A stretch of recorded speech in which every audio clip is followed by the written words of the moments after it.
চামড়ার বাজারে এবারও সিন্ডিকেটের হানা, কারসাজি করে কম দামে কেনার অভিযোগ। মধ্যস্বত্বভোগের দৌরাত্মে চট্টগ্রাম সহ বিভিন্ন স্থানে বিপুল পরিমাণ নষ্ট, সনদের ফাঁদে রফতানির বাজার।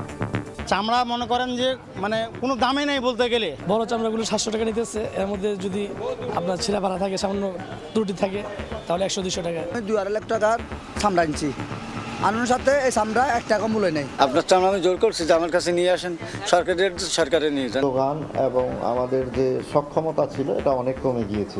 20 থেকে 25টি চ্যানেলে যদি আমাদের LWG সার্টিফাইড হইতে পারে, তাহলে এই মার্কেটটা আমাদের জন্য রিওপেন হবে।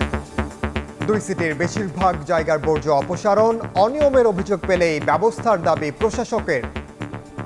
আরেকটু বেটার পরিষ্কার করলে গন্ধটা আরেকটু মানে একদম প্রায় জিরো হয়ে যেত। বিভিন্ন জায়গায় কিছু কিছু গাফিলতির কারণে আমরা কিছু কর্মীকে আমরা শোকজ করেছি। দেখছিলেন প্রধান শিরোনাম।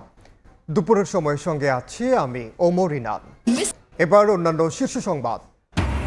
স্থানীয় সরকার নির্বাচনেও বাজিমাত করতে চায় বিএনপি। দলীয় প্রতীক ছাড়া ভোটে নানা সমীকরণ, গুরুত্ব পাবে জনপ্রিয়তা।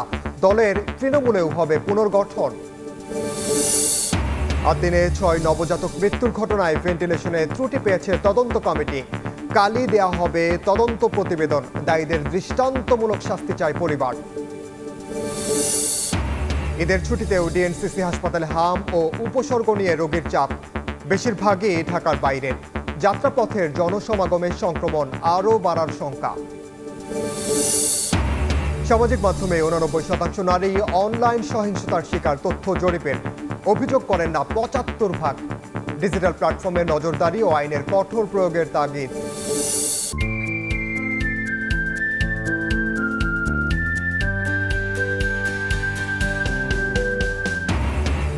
টানা ছুটিতে যান্ত্রিক ব্যস্ততা ভুলে বিনোদনের খোঁজে মানুষ। প্রকৃতির নীলিমা উপভোগে বিভিন্ন স্পটে পর্যটকের ভিড়। চিড়িয়াখানার প্রধান আকর্ষণ ডোনাল্ড ট্রাম্প।